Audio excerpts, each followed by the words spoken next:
Dakota flipped through the school's flyers more times than she could count on the 10-hour flight. There were only so many clouds she could bear to look at beyond the window. After browsing the highlights of the art history program of Bangor's University for the millionth time, she sighed and tossed it to the empty seat behind her. At least she's gotten lucky in that regard. The person behind her had gotten a free upgrade to first class. She didn't complain as a college student. Just having the extra bit of space to spread out felt luxurious. She hadn't been raised with much.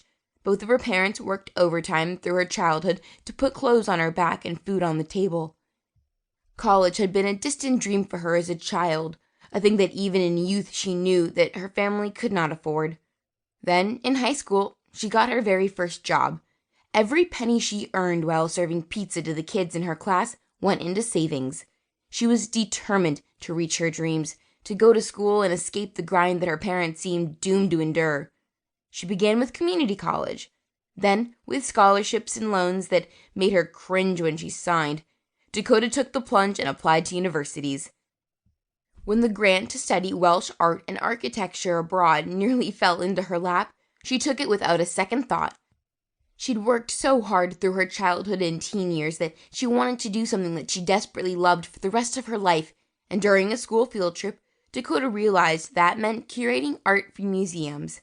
She loved the almost religious air that filled museums, the wonder and awe as she moved from collection to collection. The study abroad program was a huge step in that direction for her, a new adventure that would look beautiful on her resume.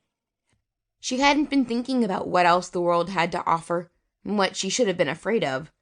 Her eyes fell on the book thrown atop her backpack. She frowned. Her mother bought it for her when Dakota announced that she'd been accepted for the study program in Wales. She knew what lived in the Snowdonia territories, as did the rest of the world after the occurrence. Dragons. The massive beasts that resided in Wales were masters of fire. They had borne more than a few legends in Welsh myths, one that Dakota had familiarized herself with only so that she'd have a leg up in her studies, not because she was curious about the beast that could take the form of humans, mostly men with violence in their eyes and tension in the muscles that could easily crush her thin frame. The day before she boarded the plane, Dakota's mother had gifted her with the book.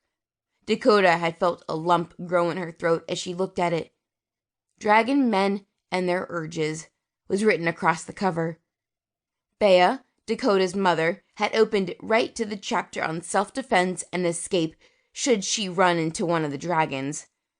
"Mom," she'd snapped the book shut, "the school has a policy to protect the students from abroad. If a student should come across a dragon at all, they're forced to pack up and are sent on the next plane home so they aren't in any danger. Besides, I did my research. There hasn't been a reported dragon shifter sighting in Bangor in years. You have nothing to worry about." Her mother hadn't looked convinced at all, shaking her hands with worry. Dakota assured that it was the very last thing she wanted, reminding her mother that she would likely be spending all her time sequestered in museums and crumbling castles. That had been the thing that convinced her mother to let her go. She did know her own daughter after all, or at least that's what she told herself. To keep listening to this audiobook, I've left you a link in the description so you can do it, at no cost thanks to Audible's 30-day free trial.